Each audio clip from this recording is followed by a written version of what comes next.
पुरानी कॉमिक्स ज़रूर है, लेकिन इसकी स्टोरी और इसका टाइटल सस्पेंस, थ्रिल और हॉरर से भरा हुआ है। पुरानी कॉमिक्स ज़रूर है, कैदी नंबर 100। तो ये इसका फ्रंट कवर हो गया। पहले जो राज कॉमिक्स आते थे उसका हॉरर का जो अलग जेनर रहता था। इस पे देखते हैं इसकी क्या स्टोरी है।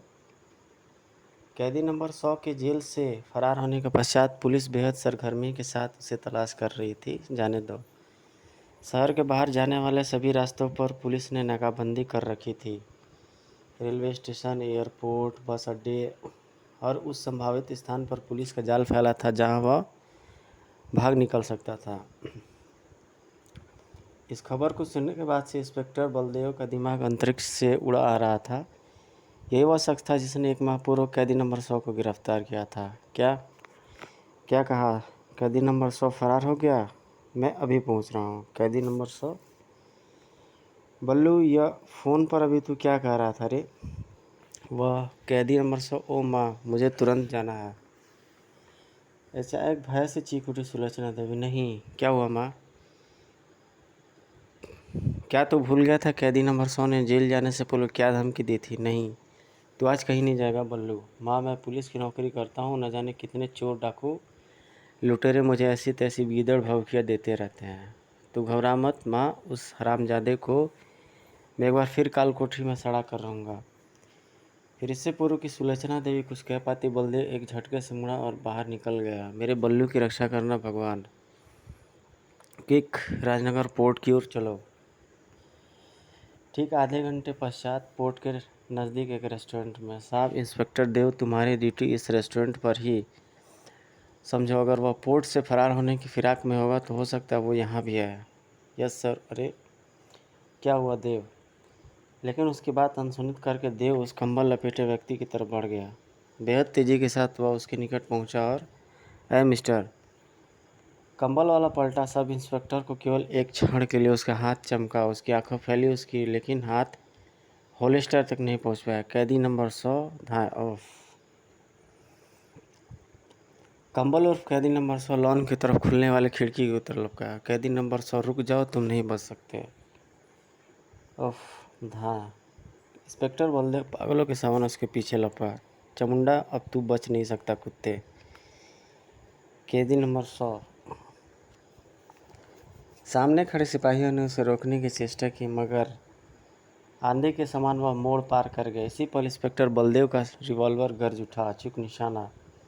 हवा के झोंके की तरह इंस्पेक्टर बलदेव मोड़ पर पहुंचा था ही कि कैदी नंबर 100 रिवॉल्वर सीधा तो हुआ, लेकिन फायर करने से पहले बिजली के समान इंस्पेक्टर बलदेव की ठोकर उसके सीने से टकराई। इंस्पेक्टर ने बाज के समान कंबल पकड़कर खींच दिया और कैदी नंबर 100 के कपड़े देखते ही वह चौंक गया।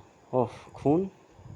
इंस्पेक्टर की लात चली और कैदी नंबर 100 का गिरेबान पकड़कर गुर्रा उठावा। जेल से भागने के पास क्या किसका खून करके भागा है कमीने? बोल। धड़ाक। लेकिन अगला बार कैदी ने रोक लिया। और इंस्पेक्टर, तेरा कत्ल अभी बाकी है, और वह कत्ल मैं जब भी करूँगा, लेकिन इस वक्त मुझे फरार होना है। तब तक भागते कदमों की आहट उधर से आने लगी थी। वह कटीली बार पर चढ़ गया और कूदा। उफ, धप। और एक बार फिर बोट पर सवार होकर उड़ चला। इंस्पेक्टर बलदेव, मैंने तुझसे कहा था कि दुनिया की कोई जेल चामुंडा को कैद करके नहीं रह सकती, लेकिन तूने मुझे कैदी नंबर 100 का लिबास पहना ही दिया, लेकिन अब मैं आज़ाद हूँ। लेकिन अचानक ही किसी और बोट की इंजन का आवाज़ सुनकर वह बुरी तरह चौंक उठा। ये तो अभी तक मेरे पीछे पड़ा है। जुम। और तेज़। लेकिन सर, इससे तेज़ गति से बोट कंट्रोल से बाहर हो सकती है। इससे छुटकारा पाना आवश्यक है। बोट को दाईं तरफ से चामुंडा की तरफ ले चढ़ो। इस शिवलिंग पहाड़ी से घूमकर चामुंडा को वापस इधर ही आना पड़ेगा, क्योंकि आगे का समुद्री हिस्सा बेहद खतरनाक चट्टानों से भरा पड़ा है। क्विक, बोट का पोंगल दबाओ। बोट विपरीत दिशा में शिवलिंग पहाड़ी की तरफ बढ़ चली, लेकिन कैदी नंबर 100 भी अपनी बोट की दिशा बदल चुका था। बोट उस छोटे से टापू की ओर दौड़ी चली आ रही थी। सर, वह तो उधर टापू की ओर निकल गया है। बेवकूफ़, पागल मरेगा। उस तरफ कदम कदम पर चट्टान के रूप में मौत बिखरी पड़ी है। वही हुआ अभी, कैदी नंबर 100 पानी में छिपी उस चट्टान को नहीं देख पाया और तभी बड़ा जूम। खेल ख़त्म हो गया सर। चट्टान से टकराने के बाद बोट के साथ ही कैदी नंबर 100 के चिथड़े उड़ गए हैं। नहीं, खेल अभी ख़त्म नहीं हुआ। वह शैतान है और शैतान इतनी आसानी से नहीं मरा करते। मैंने उसे बोट से कूदते हुए देखा है।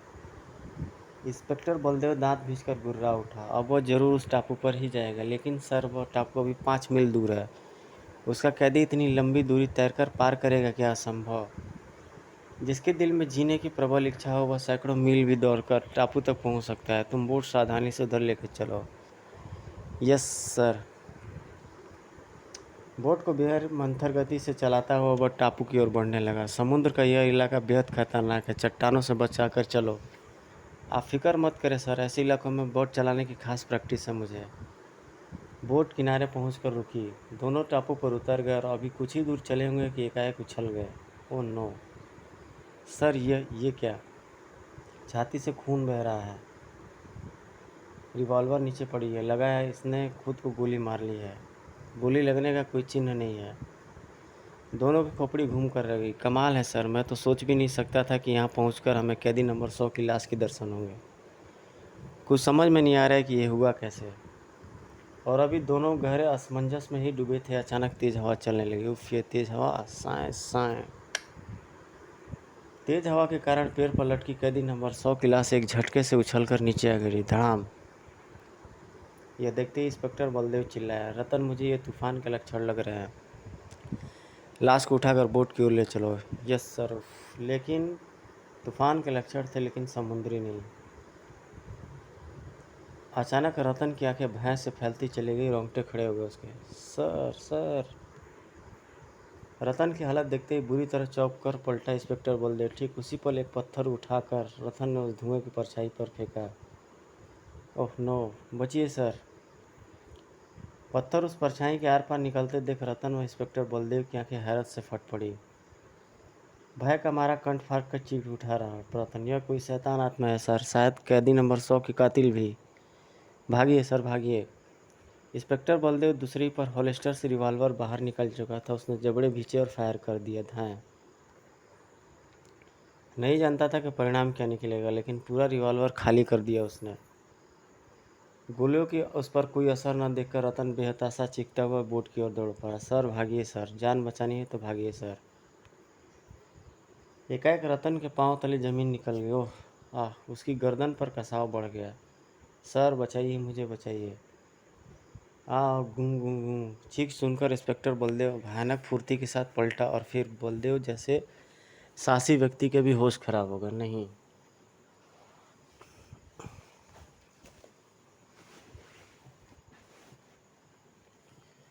दृश्य ही इतना खतरनाक था। उफ, ही। यह मुझे भी मार डालेगी। उफ रतन, हे भगवान। परछाई इंस्पेक्टर बलदेव की ओर लपकी। मुझे यहाँ से भाग निकलना चाहिए। द्रुत वेग से इंस्पेक्टर बोट की ओर भागा।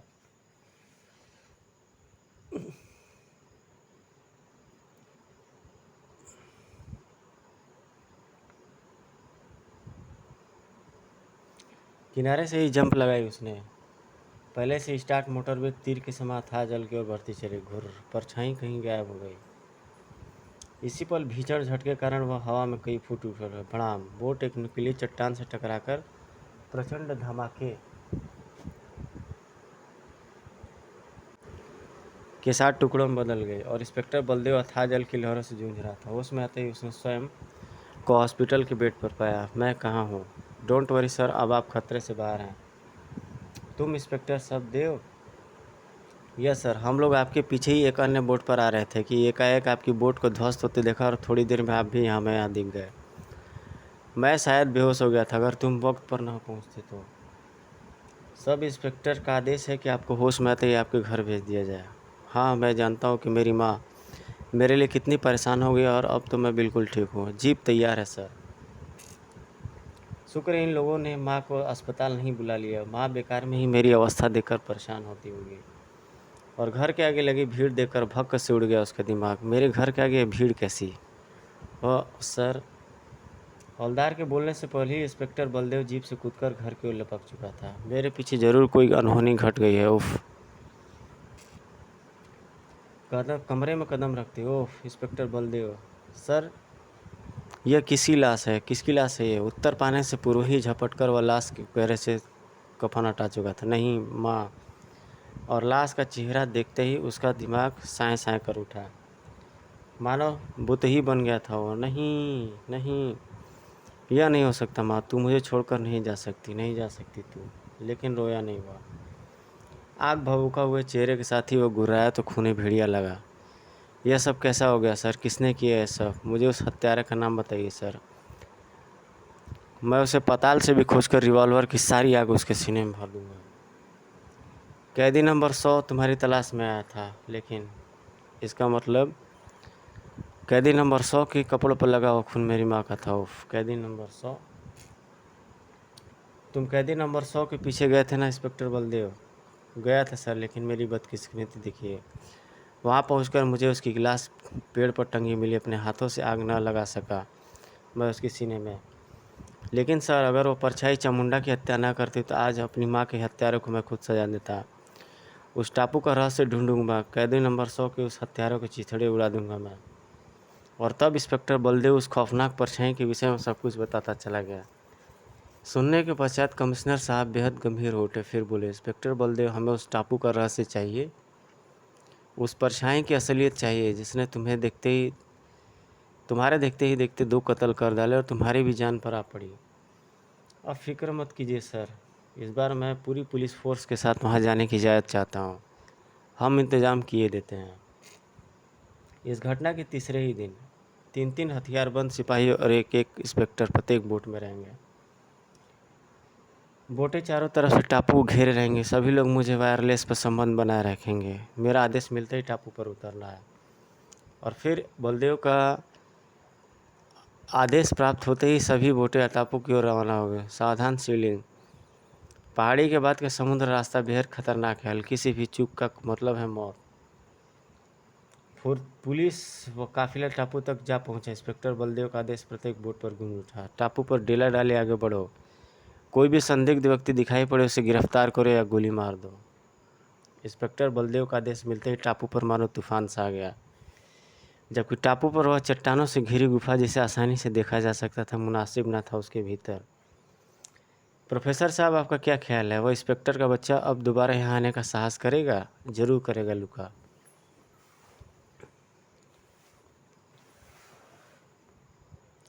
और इस बार तो शायद वो पूरी तैयारी के साथ कर आए। मुझे उसी का इंतज़ार है। लेकिन पिछली बार की तरह वो इस बार भी बच निकला तो इन 2 दिनों में मैंने इस प्रोजेक्टर की रेंज 2 किलोमीटर तक बढ़ा दी है लुका।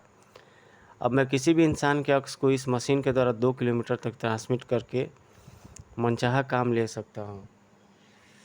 सहसा लुका बोला, प्रोफेसर साहब, पिछली बार इस मशीन द्वारा पहली बार आपने मेरे अक्स के द्वारा एक जेल से फरार कैदी और बोट के ड्राइवर की हत्या करवा दी, लेकिन मैं अभी तक नहीं समझा कि आपने ऐसा किस प्रकार किया। वो लगता है कि तुम इस मशीन की कार्यप्रणाली जानना चाहते हो। Very simple.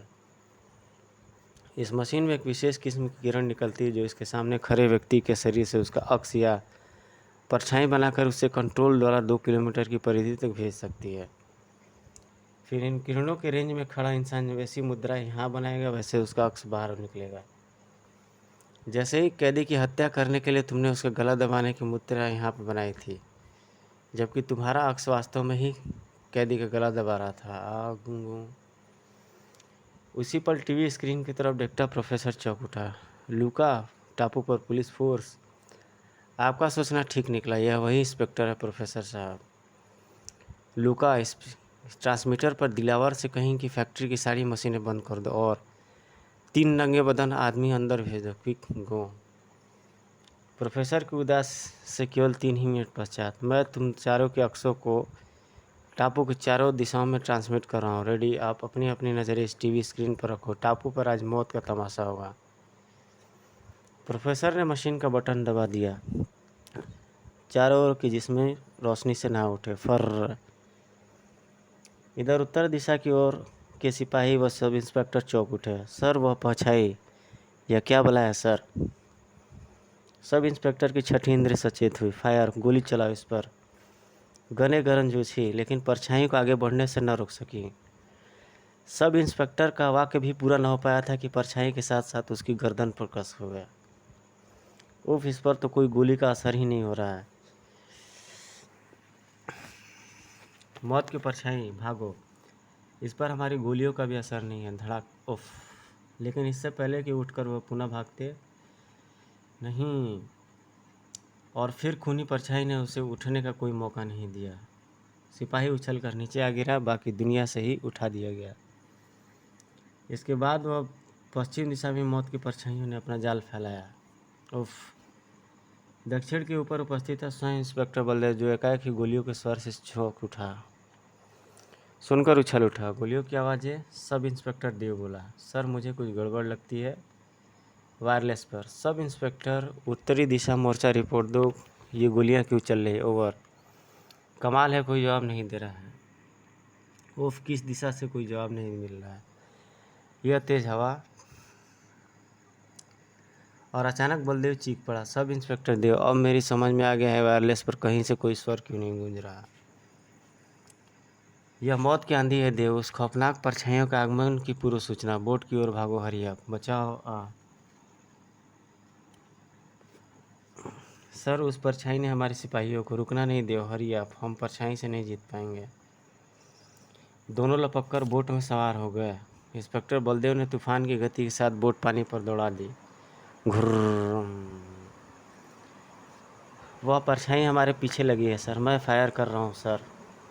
धैं धैं। और अचानक परछाई को रुकते देख देव हर्षित स्वर में चीख पड़ा, सर वह परछाई लौट रही है। ओह, बाल बाल बच गए। इंस्पेक्टर बलदेव का कंट्रोल वाला हाथ बेहद फुर्ती के साथ घूम गया। उफ, लेकिन सर हमारे कई आदमियों को उस टापू की भेंट बचाइए सर। ओफ, चट्टान को तो बोट से बचाया गया, लेकिन उसे पलटने से न रोक पाए, और दूसरी पल एक भीषण धमाका हुआ। किनारा अधिक दूर नहीं है, उधर आगे बढ़ो। सर आप ठीक तो हैं? अधिक से अधिक 2 घंटे पश्चात तो कमिश्नर के ऑफिस में थे। सर मुझे लगता है उस द्वीप पर कोई आत्मा भटक रही है। क्या बकवास कर रहे सब इंस्पेक्टर देव, आज की दुनिया में भी तुम भूत प्रेतों का अस्तित्व मानते हो? टापू का रहस्य बढ़ता ही जा रहा है, लगता है यह केस अब हमें गुप्तचर विभाग को सौंपना चाहिए।